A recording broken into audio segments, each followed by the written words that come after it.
14 अगस्त को हर साल हम यौम आज़ादी मनाते हैं। आज़ादी क्या होती है, इसका अंदाज़ा वही कर सकता है जो गुलाम रहा हो या जिसने कैदोबंद की सऊबतें बर्दाश्त की हों, मगर शायद हम भूल गए कि इस आज़ादी के लिए जो जमहूरी जद्दोजहद 1857 में शुरू हुई थी, उसको कुचलने के लिए बगावत जैसे कवानीन लाए गए, जिनमें एक ऑफिशियल सीक्रेट एक्ट भी था। कैदी बदल गए, सज़ा देने वाले बदल गए, कवानीन आज भी लागू हैं।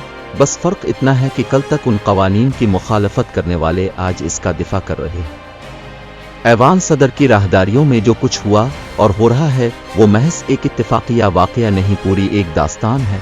न जाने कब तमाशा ख़त्म होगा।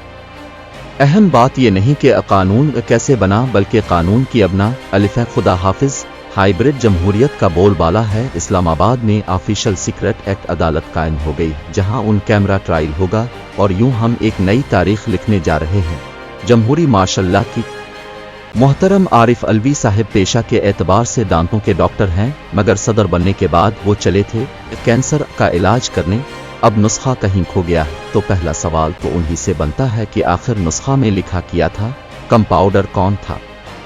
हिट विकेट तो वो हो गए हैं, थर्ड एम्पायर के फैसले का इंतजार है। मामलात ज्यादा बिगड़े तो कहीं वो खुद इसी कानून की जद में ना आ जाए। जब तक वो सदर हैं मुकदमात से बचे हुए हैं, मगर वो वक्त भी आन पहुंचा है। 9 सितंबर को अपने ओहदा से रिटायर हो रहे हैं। आइन व कानून के लिहाज से वो तब तक सदर रह सकते हैं जब तक नए सदर का इंतखाब नहीं हो जाता, जिसमें ताखीर का इम्कान है। अब अगर खेल लंबा है तो उनका विकेट पर रहना मुश्किल है। वैसे भी हमें आइन और कानून पर चलने की आदत नहीं। हुजूर, जिस मुल्क में इक़्तिदार मकबूलियत नहीं कबूलियत की बुनियाद पर दिया जाता हो, वहाँ पार्लियामेंट ने ऐसे कवानीन मंजूर किए हैं जो दरअसल उनके अपने वारंट गिरफ्तारी साबित होंगे।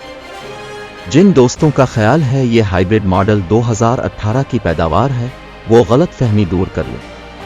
ये सबसे पहले लागू हुआ 1988 के इंतखाबात के बाद, जब मोहतरमा बेनज़ीर भुट्टो शहीद मकबूलियत के उरूज पर थी, मगर कबूलियत नहीं हो रही थी।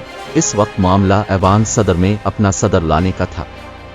इलेक्शन जीतने के बाद उनको एक फहरिस्त थमा दी गई जिस पर लिखा था सदर गुलाम इसहाक खान, वजीर खारजा साहिबजादा यकूब और वजीर खजाना गालिबन डॉक्टर महबूब उल हक।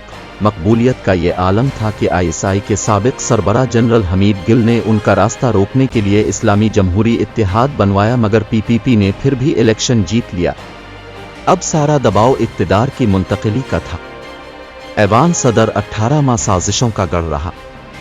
जब मोहतरमा ने अपने खिलाफ अदम एतमाद की तहरीक को शिकस्त दे दी, तो इसी ऐवान सदर की राहदारियों में, शायद इस लॉ डिवीजन में, जहां से मुबैना तौर पर उन 2 बिलों को तलाश किया जा रहा है जो किसी बिल में छप गए हैं, इस वक्त एक समरी तैयारी की गई। मोहतरमा की हुकूमत को ख़त्म करने की सख्त हिदायत थी कि वज़ीर आज़म को कानो कान खबर ना हो। वो भी अगस्त का ही महीना था। 4 अगस्त की सुबह एक अंग्रेजी अखबार दी नेशन में जनाब आरिफ निज़ामी मरहूम की खबर थी कि आज बेनज़ीर हुकूमत का खात्मा होने जा रहा है। मोहतरमा सदर साहिब से मिलकर आएं तो खासी मुतमईन थी, और शायद उन्होंने निज़ामी साहिब से बात भी की थी कि वह खबर गलत है और अपने गैर जिम्मेदारी का सबूत दिया है। शाम से पहले ही उनकी हुकूमत चली गई। 58(2) के तहत